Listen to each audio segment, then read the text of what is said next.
രക്ഷപ്പെടൽ അറിഞ്ഞത്. ജയിൽ അധികൃതരും FBI-യും ഞെട്ടിപ്പോയി. അൽക്കാട്രാസ് ജയിലിന്റെ രക്ഷപ്പെടാൻ സാധിക്കാത്ത എന്ന ഖ്യാതിക്ക് അത് വലിയൊരു വെല്ലുവിളിയായി.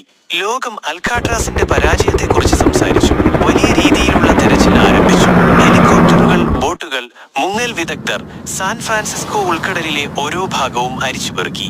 ദിവസങ്ങൾ നീണ്ട തിരച്ചിലിനൊടുവിൽ അവർക്കൊരു തുഴയും ഒരു താൽക്കാലിക ലൈഫ് റാഫ്റ്റിന്റെ ഭാഗങ്ങളും ചില പേഴ്സണൽ സാധനങ്ങളും കണ്ടെത്താൻ സാധിച്ചു. എന്നാൽ ഫ്രാങ്ക് മോറിസിന്റെയോ ആൻഗ്ലിൻ സഹോദരങ്ങളുടെയോ മൃതദേഹങ്ങൾ കണ്ടെത്താനായില്ല. FBI-യുടെ ഔദ്യോഗിക നിഗമനം അവർ തണുത്ത വെള്ളത്തിൽ മുങ്ങി മരിച്ചുവെന്നാണ്. എന്നാൽ മൃതദേഹങ്ങൾ കണ്ടെത്താനായില്ല എന്നത് ഈ കേസിനെ ഒരു വലിയ ദുരൂഹതയാക്കി മാറ്റി. അവർ രക്ഷപ്പെട്ടോ അതോ കടലിന്റെ ആഴങ്ങളിൽ മാഞ്ഞുപോയോ? ഈ ചോദ്യം പതിറ്റാണ്ടുകളോളം ഉത്തരമില്ലാതെ കിടന്നു. പിന്നീട് 2013-ൽ FBI-ക്ക് അജ്ഞാതമായ ഒരു കത്ത് ലഭിച്ചു. ആ കത്ത് ജോൺ ആൻഗ്ലിൻ അയച്ചതാണെന്ന്